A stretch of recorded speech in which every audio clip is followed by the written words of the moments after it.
കോടിയേരി ബാലകൃഷ്ണന്റെ മകനൊരു നീതി, പിണറായി വിജയന്റെ മകൾക്ക് മറ്റൊരു നീതി. അതാണ് ഈ പാർട്ടിക്ക് നടക്കുന്നതെന്ന് കണ്ട് മിണ്ടാതിരിക്കുന്ന, ശ്രദ്ധിക്കാൻ കഴിയാത്ത ആയിരക്കണക്കിന് സഖാക്കന്മാരുണ്ട്. അതിൽ ആ എണ്ണത്തിൽപ്പെട്ട ആളാണ് അങ്ങും എന്നെനിക്ക് പൂർണ്ണമായിട്ടും ബോധ്യമായി. ഇപ്പോൾ എനിക്കൊരു പ്രശ്നം വന്നപ്പോൾ മറ്റുള്ളവരെല്ലാം അങ്ങനെ ചിന്തിച്ചു എന്ന് ഞാൻ കരുതാൻ പാടില്ലല്ലോ. അല്ലെങ്കിൽ അങ്ങനെയാണ് ചിന്തിച്ചതെന്ന് എനിക്കെങ്ങനെ പറയാൻ പറ്റുക?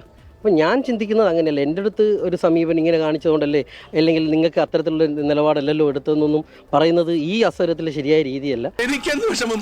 എനിക്കൊരു വിഷമമില്ല.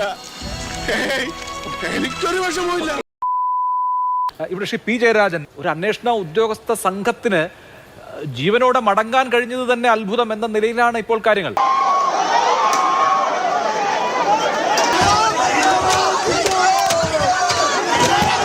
സൈക്കോസിന്റെ പല അവസ്ഥാന്തരങ്ങളും കേട്ടിട്ടുണ്ട്, പക്ഷെ ഇത്ര ഭയാനകമായ ഒരു പ്രശ്നം ഇത് ആദ്യ.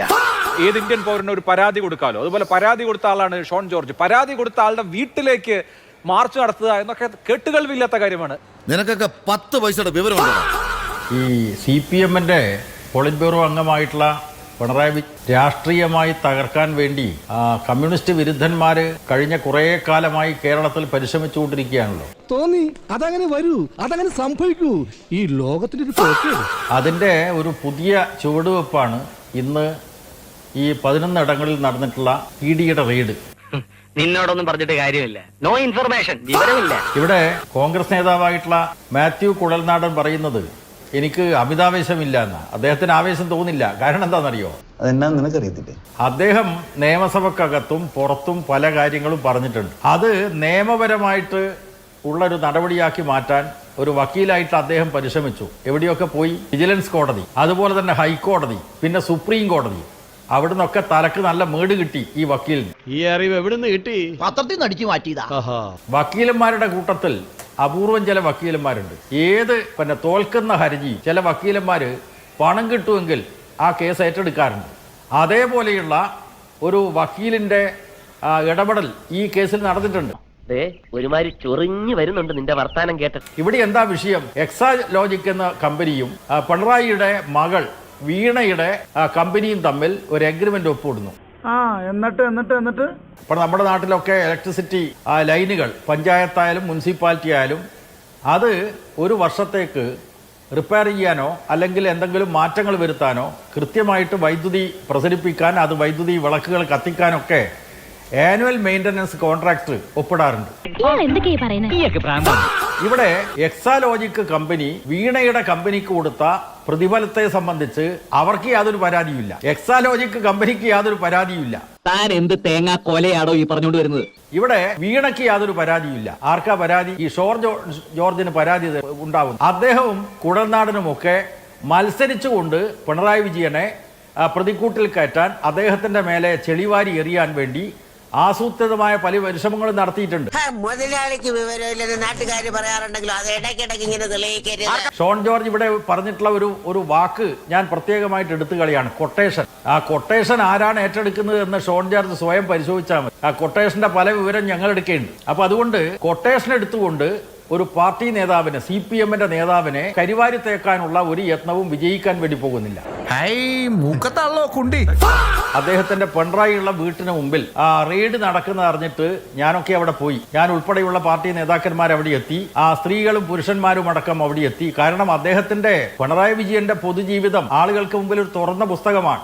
അയ്യോ, പച്ചവെള്ളം ചവച്ചു കുടിക്കണ പഞ്ചപാവം. അങ്ങോട്ട് ഇറങ്ങിയില്ലടേ. അത് മാത്യു കുഴൽനാടനോ ഏതെങ്കിലും കോൺഗ്രസ് നേതാക്കന്മാർക്കോ അല്ലെങ്കിൽ ഷോൺ ജോർജിനെ പോലെയുള്ള ആളുകൾക്കോ ചിന്തിക്കാൻ പോലും കഴിയാത്ത നിലക്ക് അത്രയും സുതാര്യമായിട്ടൊരു പൊതുജീവിതത്തിന്റെ ഉടമയാണ് പിണറായി വിജയൻ. എല്ലാം ഞാൻ കടിച്ചു പിടിച്ചോണ്ട് നിൽക്കണം. എനിക്ക് ചൊറിഞ്ഞോണ്ട് വരണം, എന്നെ കൊണ്ട് പറയിപ്പിക്കരുത്.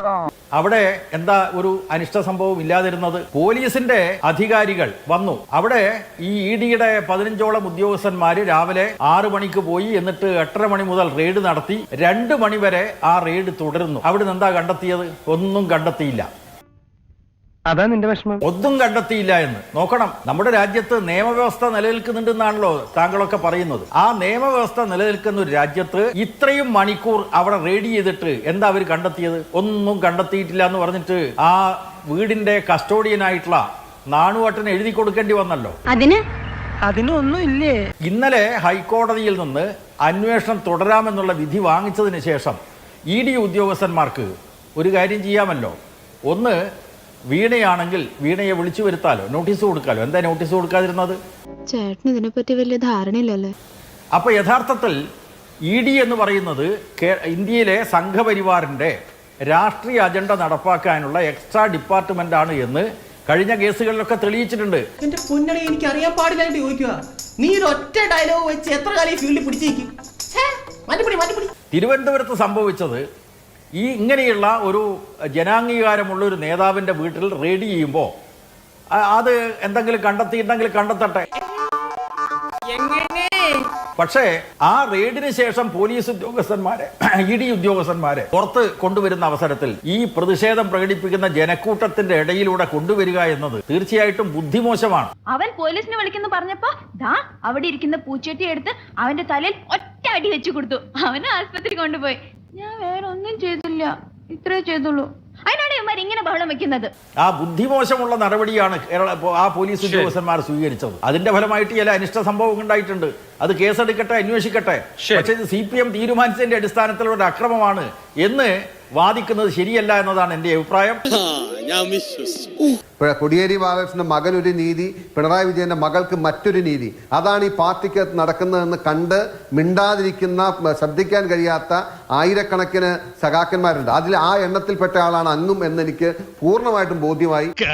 സത്യമാണെങ്കിലും എനിക്ക് അംഗീകരിച്ചു കൊടുക്കാൻ പറ്റുമോ? അങ്ങ് പറഞ്ഞ എന്താണ്?